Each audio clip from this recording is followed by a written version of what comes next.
Eh bien salut à tous et bienvenue sur GamerTech. Aujourd'hui nouvelle vidéo sur une souris gamer avec ici la Mountain Makalu 67. Alors Mountain c'est plutôt une nouvelle marque sur le secteur des périphériques et ils sont notamment fait connaître suite à une campagne Kickstarter qui a très bien fonctionné et qui leur a permis de commercialiser un premier clavier nommé Everest. Alors j'essaierai d'ailleurs de vous le présenter un peu plus tard, mais aujourd'hui on va se concentrer sur la première souris de la marque, donc ce modèle Makalu 67. Alors ici on est sur une souris ultra légère de seulement 67 grammes, qui va un peu se démarquer de la concurrence, d'une part par son design et d'autre part par ses dimensions, qui sont un peu plus imposantes que ce qu'on retrouve habituellement dans la catégorie. Alors c'est aussi la première souris du secteur à embarquer le nouveau capteur Pixar PMW3370, même si en soi c'est plus du marketing qu'autre chose, puisque déjà les modèles 3360 et 3389 fonctionnaient parfaitement pour la très grande majorité des joueurs. Alors cette souris elle est proposée au tarif de 59€ et va venir se placer en concurrence avec d'autres modèles que je vous ai déjà testés sur la chaîne, comme par exemple la Glorious Model D, la Xtrfy M4 ou encore par exemple la Rocade Con Pure Ultra. Alors je vous rajoute évidemment en description tous les liens vers tous ces essais que je vous ai fait sur la chaîne, car j'ai testé maintenant pas mal de souris ultra légères, et je pense que ça vous aidera un peu à plus facilement faire votre choix si vous cherchez une souris dans ce style. D'ailleurs au passage avant de commencer, dites-moi un peu dans les commentaires si ça vous intéresse que je fasse un peu un gros comparatif entre ces différentes souris ultra légères qui vont être comprises généralement entre 50 et 80 grammes.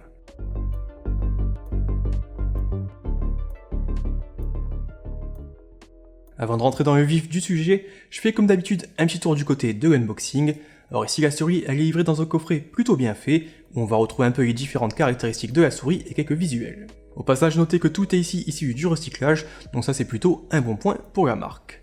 Alors à l'intérieur de la boîte on va retrouver la Makalu 67, un set de patins PTFE de rechange, un petit guide d'utilisation, et enfin quelques stickers aux couleurs de la marque. Allez, j'enchaîne directement avec donc le design et l'ergonomie, et ici un peu la première chose qui saute aux yeux, ça va être vraiment la taille de cette Mountain Makalu 67. Alors en effet on a un peu vu sur mes précédentes vidéos qu'il y a pas mal de modèles qui optent pour un format très compact, de façon à limiter un peu le poids de leur souris, mais ici au contraire c'est un peu l'inverse, et on est vraiment sur une souris assez imposante. Alors si on veut être un peu plus précis, on a ici des dimensions de 127 x 70 x 42 mm, avec un grip d'environ 60 mm, et on verra un peu plus tard que cette souris, elle va s'adapter parfaitement aux moyennes et aux grandes mains, notamment pour du palm grip.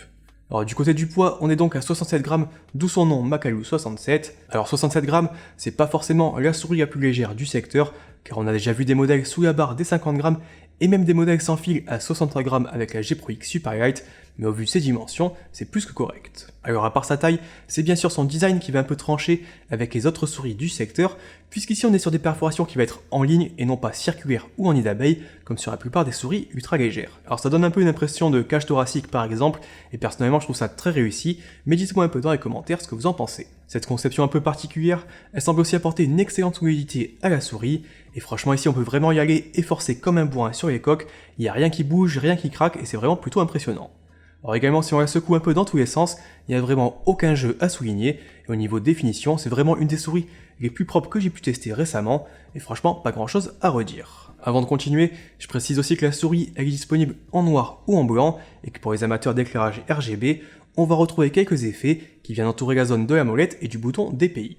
Aussi un petit point intéressant à souligner, c'est la présence de parties non perforées à l'avant des façades latérales. Alors ça peut paraître être un petit détail, mais vraiment ça permet de profiter d'un meilleur confort lorsqu'on joue et lorsqu'on serre un peu fort la souris. Alors c'est notamment visible au niveau du pouce et de l'annulaire, même si de mon côté j'aurais aimé que la zone soit un peu plus prolongée du côté gauche, pour aussi éviter que mon petit doigt n'appuie contre les perforations, comme sur les modèles par exemple de chez Xtrfy, et ça c'est pas forcément toujours très agréable. Du côté des boutons, on est sur une souris orientée e-sport et donc ça va plutôt à l'essentiel, avec les deux clics principaux, une molette, un bouton pour les DPI et deux boutons supplémentaires sur la façade gauche. Sur les deux clics principaux, on va retrouver les interrupteurs Home Run à 50 millions d'activation, et vraiment au niveau réactivité, pas grand chose à redire, avec aucun poste ou pré-travel. On a quand même un petit peu de jeu horizontal sur les palettes lorsqu'on appuie dessus, mais vraiment rien de méchant, et je vous montre un peu ce que ça donne à l'utilisation.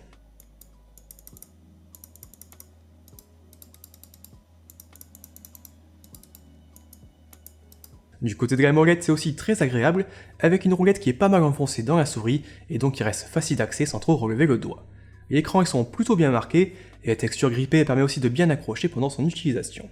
Derrière on va retrouver un bouton pour les DPI, qui s'accompagne de 4 indicateurs lumineux afin de facilement s'y retrouver, et encore l'activation elle est réactive, et le bouton il est assez plat, afin d'éviter des erreurs d'activation.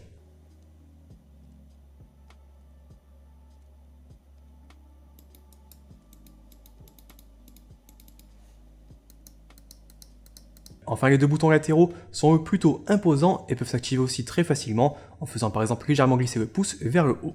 Alors encore une fois, pas grand chose à redire au niveau des réactivités, ça répond très bien avec des clics bien marqués et pas de post ou pré-travel encore une fois.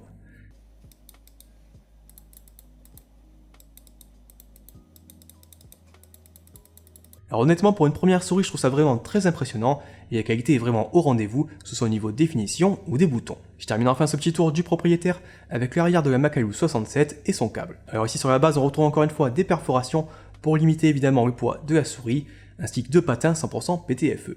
Alors ils sont pas spécialement larges, mais ça apporte vraiment une très bonne glisse, et comme je disais un peu en début de vidéo, la marque propose aussi un set de rechange dans la boîte, et ça c'est plutôt un bon point. Aussi ici on apprécie un peu le sens du détail, avec par exemple des petites encoches qui permettent de facilement retirer ses patins. Du côté du câble, on est sur un modèle tressé assez fin, et surtout très souple et léger, avec un petit renfort à l'avant qui permet de légèrement le surélever.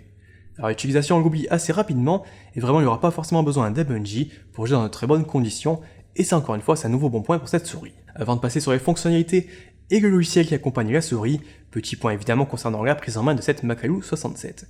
Alors comme on l'a vu, c'est une souris qui est plutôt imposante, et de mon côté je la recommanderais pas forcément pour des joueurs qui ont des petites mains.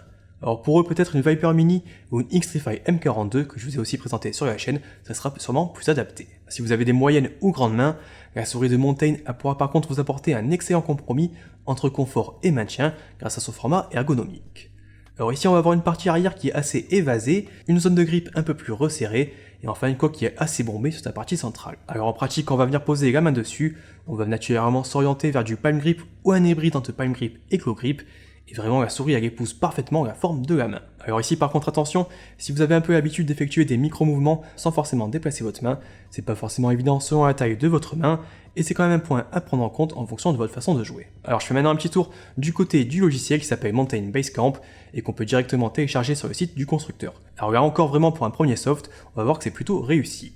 On va pouvoir créer jusqu'à 5 profils de configuration et les charger en fonction de ses jeux ou de ses applications. Sur le premier onglet, on va gérer un peu tout ce qui est rétroéclairage de la souris, avec quelques effets disponibles, et la possibilité de synchroniser tout ça avec le clavier de la marque.